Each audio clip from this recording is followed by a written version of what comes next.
राजस्थान में सरकार जाति आधारित सर्वे कराएगी। न्यूज 18 राजस्थान पर सबसे पहले सबसे बड़ी खबर प्रदेश के लिए आपको बता दें, बहुत बड़ी खबर। राजस्थान में सरकार जाति आधारित सर्वे कराएगी।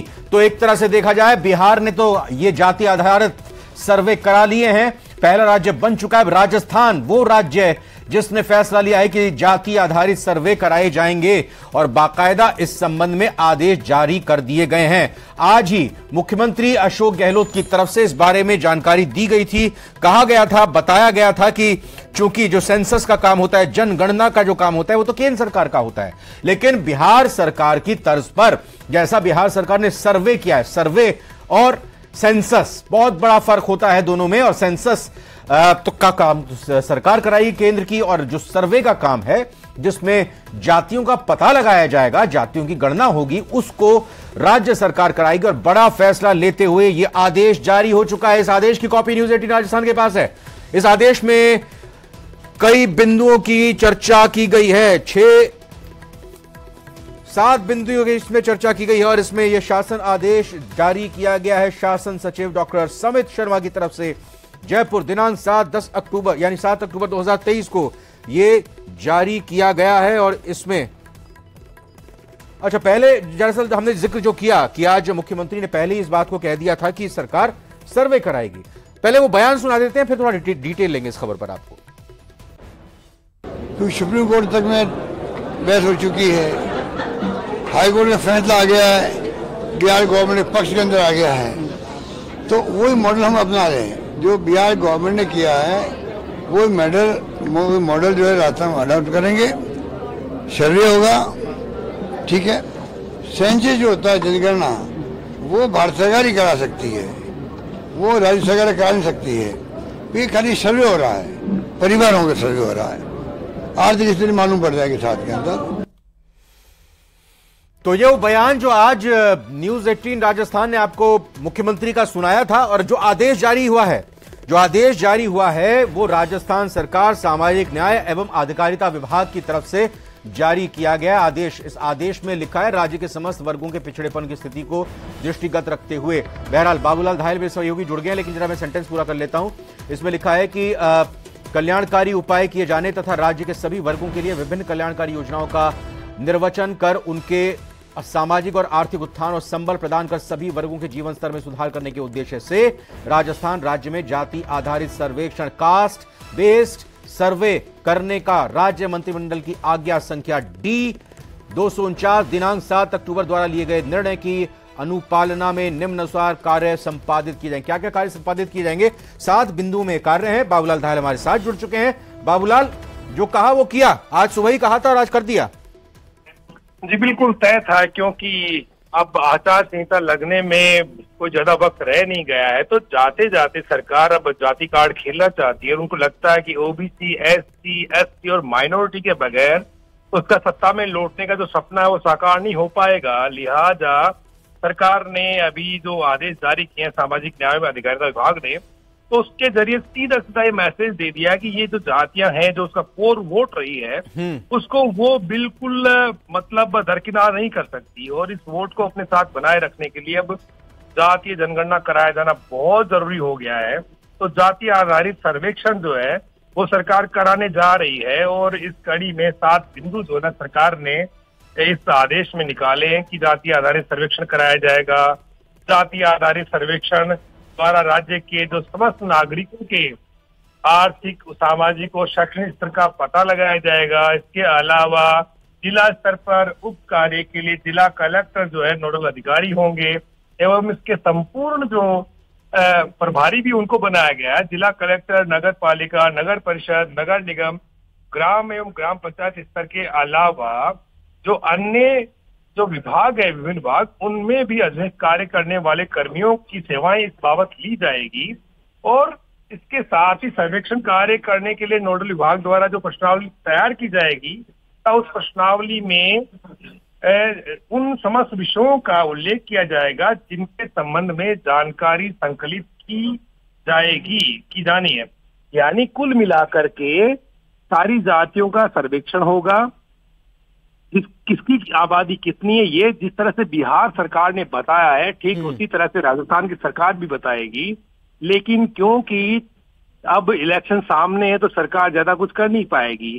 सिर्फ आदेश जारी हुए हैं, कल परसों में आचार संहिता लगने वाली है, तो ऐसी स्थिति में सरकार जो है वो मैनिफेस्टो में से शामिल कर सकती है। उसके बाद में जहां जहां भी कांग्रेस की पब्लिक मीटिंग्स होगी, बड़ी बड़ी रैलियां होंगी, उसमें जो 80 से 85% हिस्सा आबादी का, उसको अपने साथ जोड़ने के लिए जोर शोर से प्रचार किया जाएगा और ये बताया जाएगा कि जिसकी जितनी आबादी है उसकी उतनी हिस्सेदारी होनी चाहिए। और राजस्थान की सरकार ने भी जातिगत जो जनगणना उसको कराने का फैसला कर लिया। सरकार जैसे ही सत्ता में वापस आती कांग्रेस की, तो फिर ये चीजें साकार हो पाएंगी। और अगर जिस तरह के आंकड़े आएंगे उसी के आधार पर पॉलिसी बनाई जाएगी उन जातियों को। बिल्कुल बिल्कुल, मैं जरा एक बार जिक्र भी कर देता हूं, क्योंकि यहाँ पे टीवी स्क्रीन पर हम न्यूज 18 राजस्थान पर दर्शकों को दिखा भी रहे हैं वो जो आदेश जारी हुआ है। और ये आदेश जो जारी हुआ है वो तो है ही, लेकिन इस आदेश को ये कहें कि एक्स पर पोस्ट किया गया कांग्रेस के हैंडल से, यानी राष्ट्रीय कांग्रेस के हैंडल से इसको पोस्ट किया गया। इसमें लिखा गया कि राजस्थान की कांग्रेस सरकार जाति आधारित सर्वे कराएगी। कांग्रेस जिसकी जितनी भागीदारी उसकी उतनी हिस्सेदारी के अपने संकल्प पर काम कर रही है। यानी कांग्रेस ने, राष्ट्रीय कांग्रेस ने इसको एंडोर्स किया है, इसको अपनी तरफ से इसको आगे बढ़ाया है। यह भी अपने आप में एक बड़ा संकेत, बिल्कुल बड़ा संकेत इसलिए है कि राहुल गांधी जहां पर भी रैलियों में एड्रेस कर रहे हैं वहां पर ओबीसी की जनगणना, ओबीसी के साथ में वो ये कह रहे हैं कि ओबीसी के साथ भेदभाव हो रहा है, ओबीसी को उसका आबादी के अनुपात में हक नहीं मिल रहा है, एससी एसटी की हालत तो और ज्यादा बदतर है, और माइनॉरिटी के लिए तो वो ये कह रहे हैं कि इनकी तो कोई हिस्सेदारी नहीं है सामाजिक और आर्थिक क्षेत्र में, प्रशासनिक क्षेत्र में इनको जो मिलना चाहिए था उनका हक मारा जा रहा है। तो एक तरह से एक बड़ा कार्ड, यानी कि बीजेपी कह रही कि हम हिंदुओं को बंटवारा होते नहीं देख सकते। जाति का कार्ड जो है वो कांग्रेस चल रही है, लेकिन बीजेपी इसका विरोध कर रही है। बीजेपी को लगता है कि अगर देश में जातियों को, जो बड़ी जातियां उनको ये पता लग गया कि उनकी आबादी इतनी है, तो कल को वो उतना अधिकार मांगेगी, जितनी आबादी उसके अनुपात में वो सीटों की मांग करेगी लोकसभा और विधानसभा में, उतनी आबादी के हिसाब से अगर उनको प्रशासन में कहीं उनकी भागीदारी नहीं है तो वहां पर वो मुद्दे उठाएगी। तो बीजेपी यही कह रही कि हिंदुओं को बंटने मत दो। तो कांग्रेस है इसका तोड़ निकालने में जुटी है कि जो बड़ी जातियां हैं वो बीजेपी की तरफ शिफ्ट हो गई है। तो ऐसे दौर में वक्त आ गया है कि उन जातियों को वापस अपने साथ में मिलाया जाए, और इसके लिए एक ही जरिया है और वो है जातिगत जनगणना। अगर जातिगत जनगणना होगा तो जातियों में एक तरह से अपनी जाति के प्रति सम्मान का भाव पैदा होगा, स्वाभिमान पैदा होगा, और जातियां ये कहेंगी हमारी 20% अगर आबादी है तो 20% हमारी हिस्सेदारी भी होनी चाहिए, चाहे वो प्रशासन हो, चाहे आर्थिक रूप से हम पिछड़े हैं तो हमारी आर्थिक भागीदारी बढ़नी चाहिए, सामाजिक जो स्टेटस है हमारा वो बढ़ना चाहिए, नौकरियों में हमारा हिस्सा और बढ़ना चाहिए। क्योंकि अगर हम नौकरियों में पिछड़े हुए हैं तो इस आबादी का हम करें क्या, सिर्फ वोट देने तक इसको सीमित नहीं रख सकते। तो एक तरह से बड़ा कार्ड चला है राहुल गांधी ने सोच समझ के, कि उनको लगता है कि जो बड़ी जातियां बीजेपी के साथ शिफ्ट हो गई उनको वापस लाने के लिए एक ही तरीका बचता है, और वो है जातिगत जनगणना। क्योंकि बिहार में जातिगत जनगणना के आंकड़े रिलीज हो चुके हैं। कर्नाटक में जब सिद्धारमैया पहली सरकार में, इससे पहले की जो सरकार थी उसमें जब मुख्यमंत्री होते थे तब उन्होंने जातिगत जनगणना करवाई थी, लेकिन उसका नाम जो आर्थिक और सामाजिक सर्वेक्षण था उसके आंकड़े भी जल्द जारी करने की मांग उठ रही है। तो अब एक इश्यू हो गया जाति। देखिए हिंदुस्तान में जाति एक सच्चाई है, लेकिन बीजेपी जो है जाति का विरोध करती रही, जाति की जनगणना का विरोध करती रही है। लेकिन ये मामला रविंदर जो है बहुत सालों से चल रहा है। जब सोशलिस्ट पार्टी होती थी तब लोहिया नारा लगाते थे कि सोशलिस्ट पार्टी ने बांट, पिछड़ों को मिले 100 में 60। तो जो 60% आबादी है ओबीसी की, और एससी और एसटी और माइनॉरिटी को मिला के कोई 80-85% हो जाती है, तो उस पूरे वोट पर अब कांग्रेस ने निगाहें गड़ा दी है। और कांग्रेस उस वोट को अपने पास में ला करके चुनावी बैतरणी पार करना चाहती है। देखना होगा कि ये जो जाति का जो कार्ड चला है इसकी गूंज कहां तक सुनाई पड़ती है, क्योंकि इस विधानसभा चुनाव में ये बड़ा इश्यू बनकर के उभरेगा। लेकिन इसकी बीजेपी को इसकी तोड़ ढूंढनी पड़ेगी। इसकी तकनीकी हम पहलू को भी समझना चाहेंगे बाबूलाल। बिहार में जब सर्वे कराने का फैसला हुआ तो फिर उसको अदालत में भी चुनौती दी गई, फिर अदालत ने एक अलग तरीके से उस पर अपने बात को रखते हुए आगे इस मामले को बढ़ाया, और फिर जो दायरा था वो राज्य सरकार का तय हुआ। मतलब ये कि जो बिहार की सरकार की थी उसके पास उसके पास एक अपना निश्चित समय था, उस निश्चित यानी उसके पास समय अवेलेबल था, उसने 11 महीने का 13 महीने के करीब का इस सर्वे को कराने का टाइम लिया और उन आंकड़ों को जारी किया। लेकिन अब यह आदेश सिर्फ जारी हुआ है, यह सिर्फ आदेश जारी हुआ है। अब यह आदेश अब इंप्लीमेंट किस तरह से होगा, क्योंकि अब तो आचार संहिता लगता है कि कल या परसों में लगने वाली है। और दूसरी तरफ अब अगर सरकार जो नई आती है वो किस तरह से इस आदेश को कैरी करेगी और कितना वक्त इसमें लग सकता है। मतलब ये कि जो उद्देश्य है कि जातियां कितनी हैं राजस्थान में, अगर इस आदेश को इंप्लीमेंट करना है नई सरकार के द्वारा, अगर इसको किया जाता है तो उसमें वक्त कितना लगेगा, क्या तकनीकी पहलू इसमें आ सकते हैं, पेंच आ सकते हैं? जी, कम से कम जो है जातिगत जनगणना कराने में 1 साल चाहिए, बड़े बजट की दरकार होगी, बड़ा स्टेट है, भौगोलिक जो परिस्थितियां आपके सामने है, कितना लंबा चौड़ा 1040 किलोमीटर लंबा प्रदेश है और आबादी कोई 8 करोड़ है। अब 8 करोड़ लोगों की जाति गिनने में और आपको आर्थिक और सामाजिक आधार का पता लगाने में वक्त की तो दरकार है, ये एक दिन में होना नहीं है। लेकिन क्योंकि चुनाव आ गए हैं सामने, इसलिए इन जातियों को अपने करीब लाने के लिए कार्ड चला गया है। अब कुछ नहीं होगा, मैनिफेस्टो में इसे शामिल किया जाएगा। मैनिफेस्टो में के जरिए जब जब भी बड़ी बड़ी रैलियां होंगी, राहुल गांधी आएंगे, दूसरे बड़े नेता कांग्रेस के आएंगे, तो वो इस वर्ग को अपने साथ जोड़ने के लिए कहेंगे कि देखिए हमारी सरकार आएगी तो जातिगत जनगणना करवाएंगे, जितनी आबादी आपकी उसके हिसाब से आपको हम राजनीतिक प्रतिनिधित्व देंगे, आपको आर्थिक आधार पर हम जो है आपको आगे बढ़ाने की कोशिश करेंगे। तो ये जो कार्ड है, देखिए इसकी गूंज तो दूर तक सुनाई देने वाली, लेकिन बीजेपी को उसको तोड़ निकालना पड़ेगा, क्योंकि बीजेपी इसका विरोध कर रही है। बीजेपी नहीं चाहती कि हिंदू मतों का बंटवारा हो।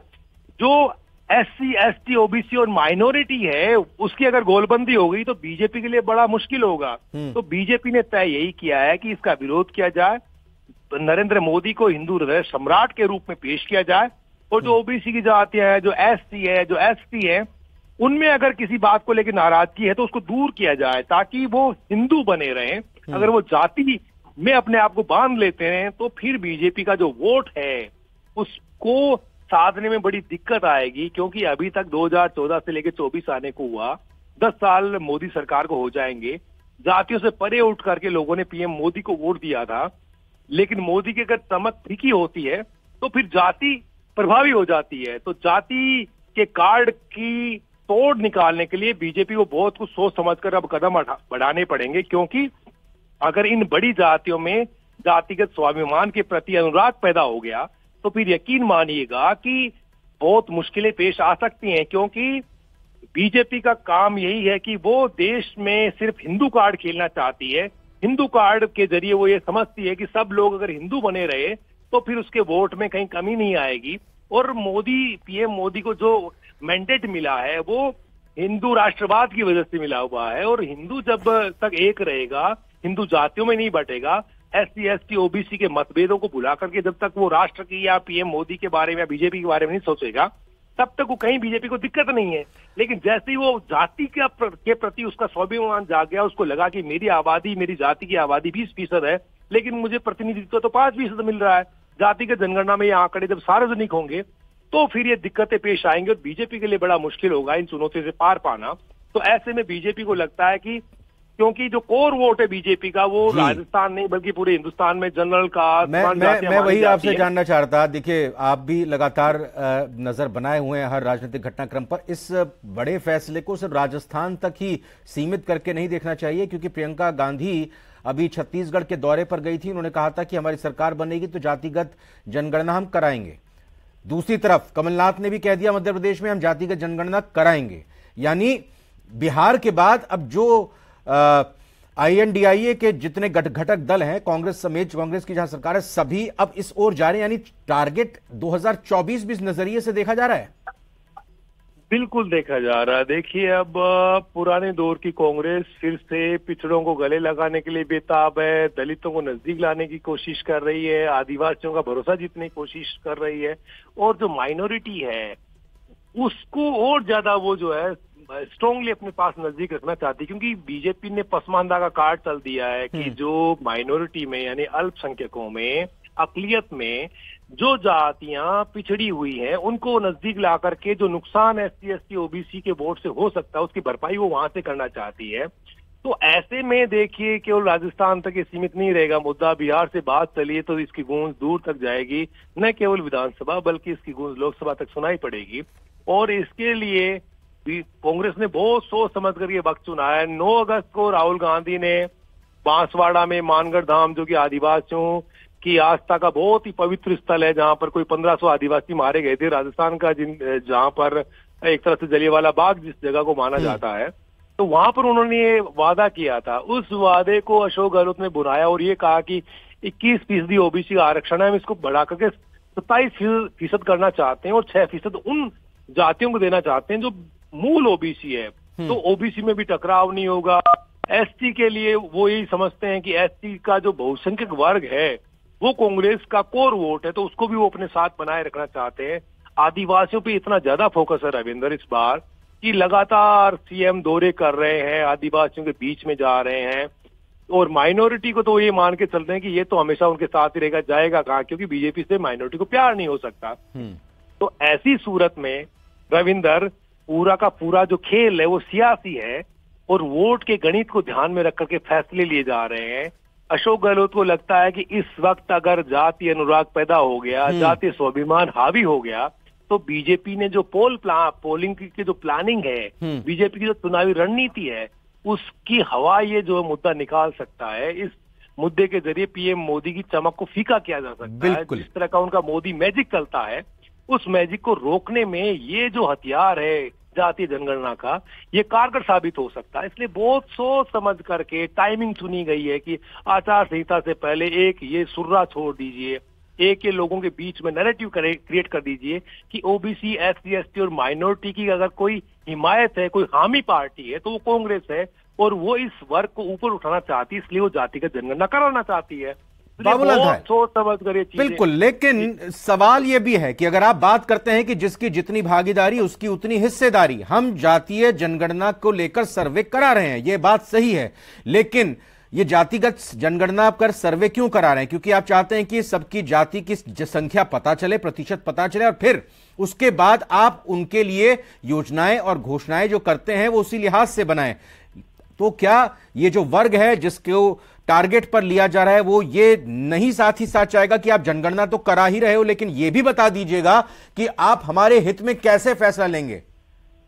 ये तो तब चीजें उठेंगी जब सारे आंकड़े सामने आ जाएंगे, तब इन्हीं पॉलिटिकल पार्टीज के सामने मुश्किलें भी पैदा होंगी। ऐसा नहीं है कि जो आज आप जाति कार्ड खेल करके और चुनाव जीतना चाहते हो, लेकिन जब आंकड़े सार्वजनिक होंगे तो हर जाति अपना हक मांगेगी कि मेरी आबादी 5% है, लेकिन मेरी जो राजनीतिक और दूसरी जो भागीदारियां हैं, सर्विस में हमारा सिलेक्शन तो 1% भी नहीं, तो 4% और दीजिए। तो वहां पर एक क्लैश की नौबत भी आएगी, ये जाति आपस में टकराएंगी। तो ये दूर की सोच है। आज चुनाव जीतने के लिए आज जो बड़ा फैसला लेना है पार्टियों को, वो कांग्रेस पार्टी ले रही है। कल की वो नहीं सोच रही कि इससे जातियों में टकराव भी होगा, ओबीसी की जातियां आपस में लड़ेंगी, एससी की जातियां भी देखेंगी कि मेघवालों का वजूद ज्यादा हो गया और बैरवा पीछे रह गए। इसी तरह से ओबीसी में जाटों के लिए कहा जाएगा कि साहब इनको तो ज्यादा नौकरियां मिल रही है, लेकिन माली बहुत पीछे रह गए, मालियों की आबादी भी कम नहीं है, उनको तो प्रतिनिधित्व मिल ही नहीं रहा है। लेकिन अभी तो सिर्फ चुनावी गणित को ध्यान में रख करके जातिगत जनगणना का फैसला लिया जा रहा है, और उसी के मुताबिक कांग्रेस पार्टी चुनाव में जहां जहां भी रैलियां दल से होंगे तो उसके मुताबिक वो चुनावी रणनीति को अंजाम देगी और एक तरह से मतदाताओं को अपने करीब लाने की कोशिश करेगी।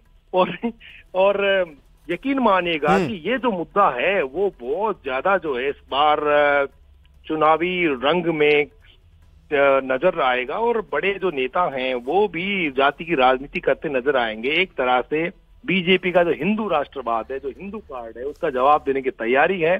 जाति भारी पड़ेगी या धर्म भारी पड़ेगा ये देखना बाकी है। जाति कितना असर दिखाएगी और धर्म कितना जो है वो उसका मुकाबला कर पाएगा, क्योंकि राम मंदिर का जो मुद्दा है वो बहुत हावी होगा। जनवरी फरवरी में जो है राम मंदिर का उद्घाटन हो जाएगा, लेकिन चुनाव तो दिसंबर तक ही हो जाएंगे यहाँ पर। जी बिल्कुल। तो आप मानिएगा जब राम मंदिर का उद्घाटन होगा तब सारे देश में बीजेपी राम मंदिर की जो उपलब्धि है उसके निर्माण की, तो सबको जो हिंदू लोग हैं उनको ये कहेगी कि साहब तो बिल्कुल पूरा नहीं हो सकता था। कुल मिला के अगर देखें तो भाई अगर 2023 में अब चुनाव जब होने हैं तो 2018 के आंकड़ों को देखें तो 0.57% का ही फर्क और अंतर बीजेपी और कांग्रेस में था। अगर मतों की संख्या देखें तो 1,79,000 के आसपास थी, लेकिन सीटों में फासला जो था वो बढ़कर करीब करीब 26 के आसपास हो गया था। 73 एक तरफ था और दूसरी तरफ 99 तक आंकड़ा पहुंचा था कांग्रेस का। तो अब इस गैप को बड़ा करने की कोशिश है। जाहिर तौर पर जातिगत आंकड़ों के आधार पर अगर आज के वोटरों की संख्या को देखें तो बाबूलाल धायल क्या पाते हैं जिस वर्ग को टारगेट करने की कोशिश की जा रही, चाहे वो मीणा हो, चाहे वो आदिवासी हो, चाहे वो गुर्जर समाज से आने वाले हो, चाहे वो एससी हो। जी बिल्कुल, क्योंकि कांग्रेस पार्टी बहुत कम मार्जिन से चुनाव जीती थी और आप जो फासला बता रहे हैं वो तो कोई ज्यादा था ही नहीं ना। अच्छा, एक मिनट जरा सीएम अशोक गहलोत साहब को एक बार फिर से सुना देते हैं दर्शकों को, क्योंकि आज दिन में उन्होंने बात रखी थी और फिर उसके बाद ये फैसला गया। सुनते हैं। ठीक है, क्योंकि सुप्रीम कोर्ट तक में बहस हो चुकी है, हाई कोर्ट का फैसला आ गया है, बिहार गवर्नमेंट के पक्ष के अंदर आ गया है, तो वही मॉडल हम अपना रहे हैं जो बिहार गवर्नमेंट ने किया है। वही मॉडल जो है रास्ता हम अडॉप्ट करेंगे। सर्वे होगा, ठीक है, सेंसस जो होता है जनगणना वो भारत सरकार ही करा सकती है, वो राज्य सरकार करा नहीं सकती है। ये खाली सर्वे हो रहा है, परिवारों का सर्वे हो रहा है, आर्थिक स्थिति मालूम पड़ जाएगी साथ के अंदर, क्योंकि सुप्रीम कोर्ट तक में। जी हाँ, तो कर्टसी भी यहां पर दी है बिहार सरकार की। हाँ बाबूलाल। हाँ रविंद्र, एक बार सवाल दोहराइएगा। मैंने कहा कि ये बयान हमने सुना गहलोत साहब का एक बार फिर से। वैसे तो सवाल जो मेरा मूल था पहले वह उसी पर चाहूंगा कि आप जवाब दें। जो जातीय अगर वोटर की प्रतिशत की बात करें जिनको टारगेट करने की कोशिश है और उस आधे % के फासले को बढ़ाकर सीटों के फासले बढ़ाने की कोशिश की जा रही है, और दूसरी बात यह भी कि जैसा बिहार सरकार कर रही है वैसा हम करें। मतलब बिहार सरकार को एक तरह कहते हैं कि सौजन्य, जो हम जब लिखते हैं अगर कहीं से उधार कोई चीज लेते हैं तो फिर उसको भी धन्यवाद देते हैं, तो उन्होंने कर्टसी भी दी है उनको। जी देखिएगा, जाति को आप हिंदुस्तान की राजनीति से अलग नहीं कर सकते। जाति एक सच्चाई है जो हर इंसान जब जन्मता है तब से शुरू होती है, जब तक मरता है तब तक उसके साथ रहती है। यानी कि जाति के साथ आपको जीवन जीना पड़ता है। लेकिन कांग्रेस को ये लगता है कि जिस भी जाति ने धर्म को ज्यादा नजदीक अपनाया या जो जाति ज्यादा धर्म के नजदीक गई वो बीजेपी की तरफ बढ़ती चली गई। इसलिए अब एक जातीय स्वाभिमान का संचार किया जा रहा है और इसके जरिए उन जातियों को बताया जा रहा है कि अगर आप अपने आप को ज्यादा धर्मांध मानते हैं, ज्यादा आप अंधभक्त बनते हैं, तो फिर इसका नुकसान आपको है। अगर आपको अपनी कम्युनिटी का भला करना, आपको अपनी जाति का भला करना है, तो उसके लिए आपको अपनी जातीय पहचान को कायम रखना पड़ेगा। और इसके लिए आपको ये तो पता होना ही चाहिए कि आपकी आबादी कितनी है।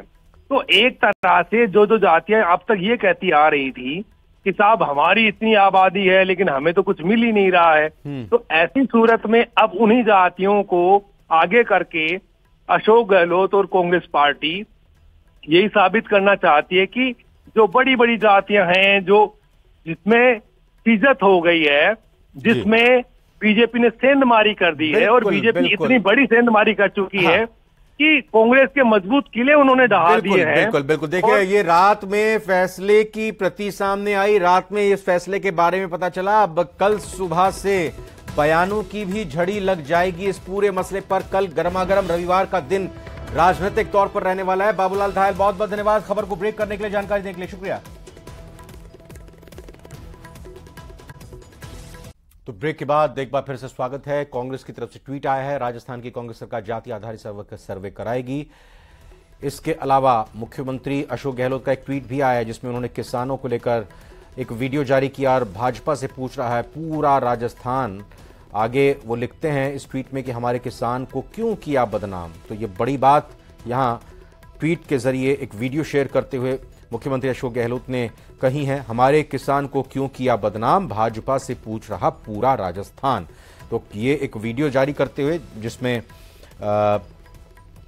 हमला किया गया है भाजपा के ऊपर, बीजेपी के ऊपर, मुख्यमंत्री अशोक गहलोत की तरफ से इस वीडियो को शेयर करते हुए, और टेक्स्ट में लिखा है, पोस्ट में अपनी लिखा है उन्होंने, हमारे किसान को क्यों किया बदनाम, भाजपा से पूछ रहा पूरा राजस्थान। तो बस अभी चुनाव का ऐलान होना बाकी है, तारीखों का पता लगना बाकी है। उससे पहले ही जो चुनावी पारा है वो तेजी के साथ राजस्थान में आगे बढ़ता हुआ जा रहा है, क्योंकि चाहे अब नेताओं के दौरों को देखें, नेताओं के एक दूसरे पर हमलों को देखें, नेताओं के एक दूसरे पर आरोप प्रत्यारोप को देखें, तो उसी कड़ी में एक बड़ी बात ये निकलकर सामने मुख्यमंत्री की तरफ से आई, जिसमें उन्होंने एक वीडियो शेयर किया और वीडियो शेयर करने के साथ साथ उन्होंने इसमें लिखा, हमारे किसान को क्यों किया बदनाम। बीजेपी पर आरोप लगा रहे हैं। आगे लिखते हैं, हमारे किसान को क्यों किया बदनाम, भाजपा से पूछ रहा पूरा राजस्थान। और इस वीडियो के जरिए अलग अलग पूरी एक तरह से कहें कि वीडियो के जरिए एक स्टोरी दिखाई गई है, दर्शाई गई है, जिसमें आरोप ये लगाया जा रहा है कि भाजपा की तरफ से ठगा गया है किसानों को। आरोप बीजेपी पर लगाया जा रहा है, निशाना किसानों को लेकर बीजेपी पर साधा जा रहा है। तो कुल मिलाकर किसानों की कितने हितैषी होने का जो बीजेपी दावा करती है, उस मामले पर ये मुख्यमंत्री अशोक गहलोत ने एक तरह से कहें कि हमला बोला है कि दावा तो बीजेपी करती है कि किसानों की हितैषी है, लेकिन कुछ केस स्टडीज़ के तौर पर, यानी कि राजस्थान के इसमें कुछ किसान हैं, किसानों के परिवार हैं, उनके बयानों को इस वीडियो के में शामिल किया है और उनकी बातों को सामने रखते हुए ये दावा किया जा रहा है कि भाजपा की सरकार की तरफ से ये लगातार प्रोपेगेंडा चलाया गया है। ये बात इस वीडियो के जरिए दर्शाने की कोशिश की गई है। और देखिए, एक और बड़ी खबर आपको बता देते हैं साथ ही साथ। ये बड़ी खबर क्या है? राजस्थान में जातिगत सर्वे शुरू करने के आदेश जारी हो गए हैं और कांग्रेस सरकार राजस्थान में जाति आधारित सर्वे कराएगी। कांग्रेस जिसकी जितनी भागीदारी उसकी उतनी हिस्सेदारी के अपने संकल्प पर काम कर रही है। ये ट्वीट करके जो शासन आदेश की जो कॉपी है, जो प्रति है, वो आईएनसी इंडिया यानी जो राष्ट्रीय कांग्रेस है उसके एक्स के हैंडल से ये टेक्स्ट पोस्ट किया गया। इस पोस्ट के साथ साथ आदेश शासन का पोस्ट किया गया, जो शासन सचिव डॉक्टर समित शर्मा की तरफ से जारी किया गया। इसमें 7 बिंदुओं में ये बताया गया है कि सरकार की तरफ से कास्ट बेस्ड सर्वे यानी जाति आधारित सर्वेक्षण करने का फैसला राज्य मंत्रिमंडल की आज्ञा संख्या D-249 दिनांक 7 अक्टूबर द्वारा लिया गया है। और इस निर्णय की अनुपालना में ये 7 बिंदुओं पर कार्य किए जाएंगे। तो 7वें बिंदु की तरफ अगर हम नजर डालें तो इसमें भी महत्वपूर्ण बात कही गई है। इसमें जो बड़ी बात नजर आती है वो यही है कि किस तरीके से ये जाति आधारित सर्वेक्षण कराए जाएंगे और इस सर्वेक्षण की क्या रूपरेखा होगी। इसमें कई बिंदुओं पर चर्चा की गई है। जिला स्तर पर उक्त कार्य के लिए जिला कलेक्टर नोडल अधिकारी होंगे, इसके संपूर्ण प्रभारी होंगे। राज्य सरकार अपने संसाधनों से जाति आधारित सर्वेक्षण कराएगी। राज्य में जाति आधारित सर्वेक्षण द्वारा राज्य के समस्त नागरिकों के सामाजिक, आर्थिक एवं शैक्षणिक स्तर के संबंध में अद्यतन जानकारी एवं आंकड़े एकत्रित किए जाएंगे। उक्त कार्य आयोजना आर्थिक एवं सांख्यिकी विभाग द्वारा संपादित किया जाएगा। उक्त कार्य के लिए आयोजना आर्थिक एवं सांख्यिकी विभाग नोडल विभाग के रूप में कार्य करेगा। यानी ये जो काम होगा सर्वेक्षण का, इसमें कहा गया है कि जो आर्थिक एवं सांख्यिकी यानी जो इकोनॉमी एंड स्टैटिस्टिकल डिपार्टमेंट है वो इसमें नोडल विभाग होगा। इसके अलावा जिला कलेक्टर, नगर पालिका, नगर परिषद, नगर निगम, ग्राम और पंचायत स्तर पर विभिन्न विभागों के अधीनस्थ कार्य करने वाले कर्मियों की सेवाएं इस कार्य हेतु ले सकेंगे। ये जिला कलेक्टर को अधिकार भी दिया गया है। और साथ ही साथ इसमें ये कहा गया है कि इसके अलावा 5वें बिंदु पर अगर गौर करें तो सर्वेक्षण कार्य हेतु नोडल विभाग द्वारा प्रश्नावली तैयार की जाएगी तथा उस प्रश्नावली में उन समस्त विषयों का उल्लेख किया जाएगा जिनके संबंध में जानकारी संकलित की जानी है। प्रश्नावली में ऐसे समस्त बिंदुओं को सावधानी पूर्वक शामिल किया जाना होगा ताकि प्रत्येक व्यक्ति की सामाजिक, आर्थिक एवं शैक्षणिक स्तर की संपूर्ण जानकारी प्राप्त हो सके। यानी कि भले ही इसको जाना पहचाना जा रहा हो जाति आधारित सर्वेक्षण के आधार पर, लेकिन इसमें सामाजिक और शैक्षणिक बिंदु को भी उल्लेखित करके उसको भी यहां पर मेंशन करके ये एक बड़ी कोशिश की गई है, जिसमें बताने की यही इच्छा कि सामाजिक, शैक्षणिक और आर्थिक आधार पर ये संपूर्ण जानकारी हासिल करना इसका मकसद है। अगर हम छठे बिंदु की तरफ गौर करें तो सर्वेक्षण से प्राप्त सूचनाओं एवं आंकड़ों को ऑनलाइन फीड करना होगा। इसके सूचना एवं प्रौद्योगिकी विभाग द्वारा पृथक से अलग से विशेष सॉफ्टवेयर एवं मोबाइल ऐप बनाया जाएगा। सर्वेक्षण से प्राप्त संकलित की गई समस्त सूचनाएं उक्त विभाग द्वारा सुरक्षित रखी जाएंगी। डेटा प्राइवेसी मेंटेन की जाएगी, यानी कि ये सारी चीजें जो हैं वो पूरी तरह से गोपनीय रखी जाएंगी, जो आंकड़े हैं, क्योंकि लगातार ये आरोप भी लगते हैं कि जो आंकड़े हैं कहीं वो उनका गलत इस्तेमाल ना हो जाए, कहीं वो आंकड़े लीक ना हो जाएं। इस चीज़ को यहाँ पर सुनिश्चित करने की पूरी कोशिश की गई है। 7वें पॉइंट को अगर देखें तो सर्वेक्षण के कार्य में होने वाले व्यय का प्रावधान वित्त विभाग के आईडी क्रमांक, यानी सर्वेक्षण को जो करने का जो खर्चा है, जो उसका व्यय है, उसको लेकर भी प्रावधान वित्त विभाग, फाइनेंस डिपार्टमेंट या कहीं फाइनेंस विभाग की तरफ से, मंत्रालय की तरफ से किया गया और इसकी आईडी भी क्रिएट कर दी गई है। इसकी आईडी क्रिएट करते हुए 7 अक्टूबर 2023 के अनुसार इसको पूरा कर दिया। यानी बाबूलाल धायल हमारे साथ जुड़ चुके हैं, हमारे सहयोगी। एक बार फिर से बाबूलाल, इस बीच चूंकि हमने खबरें और कुछ और भी अपने दर्शकों को बताई, फोन आए होंगे आपके पास या आपको करना पड़ा जानकारी लेने के लिए किसी से? हाँ बाबूलाल, मैंने कहा कि इस बीच आपके पास फोन आने शुरू हो गए होंगे, पूछ रहे होंगे क्या कुछ हो रहा है ये? जी बिल्कुल, राजस्थान में भी क्या है कि ये जो इश्यू है इसको लेकर चर्चा है तो बहुत दिनों से चल रही थी। पिछले 2 महीने से जब राहुल गांधी आके गए थे और मानगढ़ धाम में सीएम ने उनके सामने ये वादा किया था कि हम लोग भी जातीय जनगणना कराएंगे, मूल ओबीसी का आरक्षण है वो बढ़ाएंगे और एससी और एसटी का भी जो आरक्षण है उसमें बढ़ोतरी करेंगे।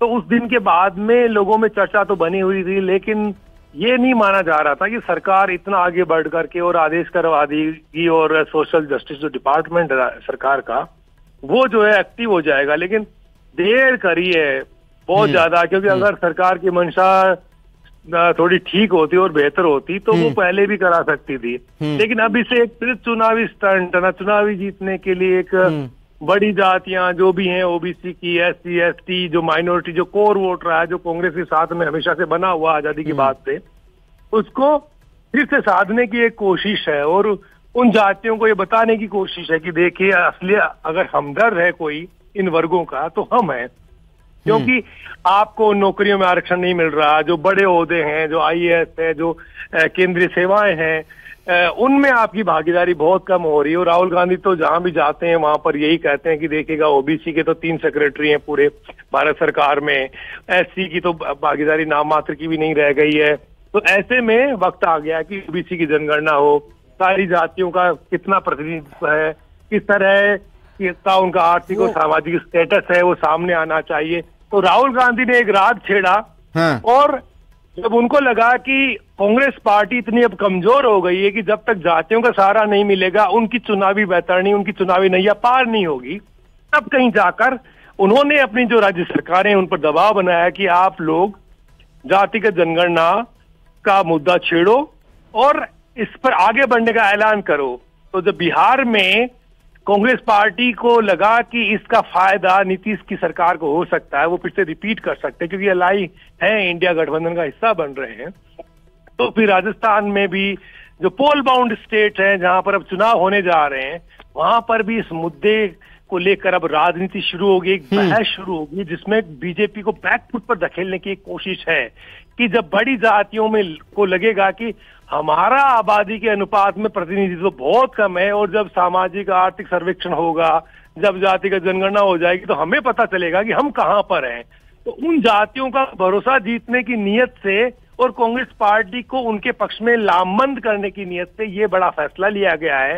इससे कांग्रेस को लगता है कि इससे गोलबंदी होगी उन जातियों की जो बीजेपी की तरफ धीरे धीरे दरक रही थी। लोकसभा के चुनाव में उन्होंने पीएम मोदी को अपना बड़ा रहनुमा मान लिया था और कांग्रेस के उम्मीदवारों की तरफ इन बड़ी जातियों ने देखना बंद कर दिया था और जातिगौण हो गई थी, धर्म बड़ा हो गया था। अब फिर से जाति को नजदीक ला करके धर्म को दूर करने की कोशिश की जा रही है, क्योंकि बीजेपी जो है हिंदू राष्ट्रवाद के नाम पर चुनाव लड़ती है, पीएम मोदी उनके बड़े चेहरे होते हैं, राम का मंदिर उनके लिए बड़ा इश्यू होता है और तमाम जातियों के बीच में वो यही कहती है कि राम से बड़ा कोई नहीं और इस देश में ही अगर राम का मंदिर नहीं बनेगा तो कहां बनेगा। और फिर राम के मंदिर के समर्थन के लिए गांव गांव में चंदा इकट्ठा किया जाता है, हर आदमी से कंट्रीब्यूशन लिया जाता है, और जब उसको एहसास कराया जाता है कि आपका दिया हुआ 2 रुपया भी, 50 रुपया भी, 100 रुपया भी भगवान राम के मंदिर में लग रहा है, तो इसका मतलब है कि आप सच्चे हिंदू हैं। कांग्रेस पार्टी इसी बात का, ये जो इमोशनल कार्ड बीजेपी खेलती आई है, इसका अब तोड़ निकालने के लिए अब जातिगत और आर्थिक सर्वेक्षण के जरिए उन जातियों को ये कहने जा रही है कि आप हिंदू से पहले जाट हैं, आप यादव हैं, आप माली हैं, आप मेघवाल हैं, आप बैरवा हैं, और आप पिछड़े हैं, आप अति पिछड़े हैं, आप दलित हैं, आप महादलित हैं, ताकि उन जातियों को यह लगे कि हिंदू से पहले जाति भी होती है, क्योंकि हिंदू जब आप बन जाते हैं तो फिर जाति दूर हो जाती है। इसलिए जो पीएम मोदी ने और आरएसएस ने और बीजेपी ने जो वर्षों तक ये काम किया कि जो भी गांव की जातियां होती थी, जो शहर से दूर रह करके अपनी एक पहचान बना करके रखती थी, उसको पिछले 10, 12, 15 साल में जब से पीएम मोदी का उदय हुआ, जब से बीजेपी मजबूत हुई, तब से उन जातियों को मन से भुला दिया गया। उनको ये लगा कि नहीं, हमें अगर देश को आगे बढ़ाना तो हिंदू बनना पड़ेगा। एक नैरेटिव क्रिएट किया गया, और उसी नैरेटिव की वजह से आज जो है बीजेपी इतनी मजबूत पार्टी बनकर के उभरी, और पूरे देश के कई राज्यों में उसकी सरकारें बनी। वो इसी की बदौलत बनी कि जाति से परे उठ करके लोगों को उन्होंने सोचना सिखाया कि नहीं, आप जाति से ऊपर उठिए और देश के बारे में सोचिए। अगर देश के बारे में सोचेंगे तो फिर कहीं आप सच्चे भारतीय हैं। तो जो सोच उन्होंने पैदा की थी, उसका फायदा उनको मिला। और लोकसभा के चुनाव में जिस तरह के हिंदी पट्टी में आप, जैसे आप कहते हैं गैंगेटिक बेल्ट, तो उसमें जो समर्थन, अपार जन समर्थन पीएम मोदी को मिला, उससे कांग्रेस घबरा गई। और कांग्रेस को लगा कि जिस तरह से पंडित दीनदयाल उपाध्याय और पीएम मोदी ने दीनदयाल उपाध्याय से लेकर पीएम मोदी के बीच की जो बीजेपी की सोच है, वो एक तरफा जा रही है, और उसमें दलित, पिछड़े, अति पिछड़े, दलित, महादलित सब उस धारा में बहे जा रहे हैं। और उन सब ने कबूल कर लिया कि नहीं, हमें राष्ट्र के साथ रहना है तो भाजपा को वोट देना है। तो ऐसी सूरत में उन लोगों को फिर से अपने करीब लाने, गले लगाने और चुनाव जीतने के लिए उनको लगा कि अब इनको फिर से जाति याद दिलानी पड़ेगी, क्योंकि जाति भूल गए हैं और धर्म के नजदीक जा रहे हैं। पीएम मोदी का हिंदू राष्ट्रवाद, आरएसएस का जो राष्ट्रवाद है, उसके कारण से ये जातियां जो है अब कांग्रेस से दूर हुई है। अगर ये और ज्यादा दूर हो गई तो फिर उनके लिए मुश्किल होगा वापसी कर पाना। बहुत ज्यादा देर हो गई थी, अब कांग्रेस को याद आ रहा है कि नहीं, सुबह का बुरा शाम को घर आ जाए तो कोई बात नहीं। तो जो सुबह उनसे भूल हुई थी, 10-12 साल में जाति के बारे में ज्यादा बोलते नहीं थे, लेकिन पिछले 1-2 साल से जो चीजें कर रहे हैं राहुल गांधी, वो इसी के मद्देनजर कर रहे हैं। उनको दलित याद आ रहे हैं, पिछड़े याद आ रहे हैं, अति पिछड़े याद आ रहे हैं, दलित, महादलित, अल्पसंख्यक, उनको वो जो उनका कोर वोट होता था, जो उनकी ताकत हुआ करता था, उसको वो नजदीक ला करके और फिर से विधानसभा और लोकसभा चुनाव फतेह करना चाहते हैं, ताकि इस वर्ग को भी लगे कि सिर्फ और सिर्फ कांग्रेस उनकी हिमायती है, बीजेपी तो सिर्फ धर्म के नाम पर उनको ठगती है। तो एक वर्चस्व की लड़ाई दोनों पार्टियों में अब शुरू होगी। बीजेपी की ओर से काट के तौर पे, तोड़ के नाम पर किस तरह से इसका सामना किया जाएगा, ये देखने वाली बात होगी। लेकिन फिलहाल तो कांग्रेस अपर हैंड पर है और बीजेपी बैकफुट पर है। पीएम मोदी जब आएंगे, जब उनकी सभाएं होंगी, तो पहले तो वो बोल ही चुके हैं, जैसा कि आपने सुना ही है कि हिंदुओं को बांटने की साजिश कर रही कांग्रेस। अब उनका जवाब क्या होगा, अब बीजेपी के नेता क्या बोलेंगे, ये देखने वाली बात होगी, क्योंकि संभल के बोलना पड़ेगा, नहीं तो इन जातियों की नाराजगी का सामना भी बीजेपी को करना पड़ सकता है। बीजेपी को बिल्कुल करना पड़ सकता है, लेकिन बहुत ही संक्षेप में थोड़ा सा मैं 30 सेकंड के अंदर आपसे चाहूंगा आप इसको रिप्लाई करें। कांग्रेस जब जाएगी चुनाव प्रचार में राजस्थान में यह कहने के लिए कि हमने जाति आधारित सर्वे का काम शुरू करवा दिया है, तो क्या उस कांग्रेस से सवाल नहीं किए जाएंगे कि ओबीसी का जो प्रतिशत आपके खुद के विधायक कहते थे बढ़ा दीजिए, आपने बढ़ाया क्यों नहीं? अधिकार उनको उनकी हिस्सेदारी क्यों नहीं दी? जी देखिए, गलती तो हुई है अशोक गहलोत से कि 2 महीने पहले उन्होंने कहा था कि 21 से बढ़ा करके 27% कर देंगे और मूल ओबीसी को 6% और दे देंगे अलग से, ताकि जाति टकराव भी नहीं होगा और मूल ओबीसी जो पिछड़ी हुई है उसका आर्थिक और सामाजिक विकास भी हो जाएगा। 2 महीने में कुछ नहीं हुआ। अब जब आचार संहिता माथे पर आ गई है और अब कुछ ज्यादा सरकार कर नहीं पाएगी, तो ऐसी सूरत में लोग सवाल तो पूछेंगे, लोग कहेंगे कि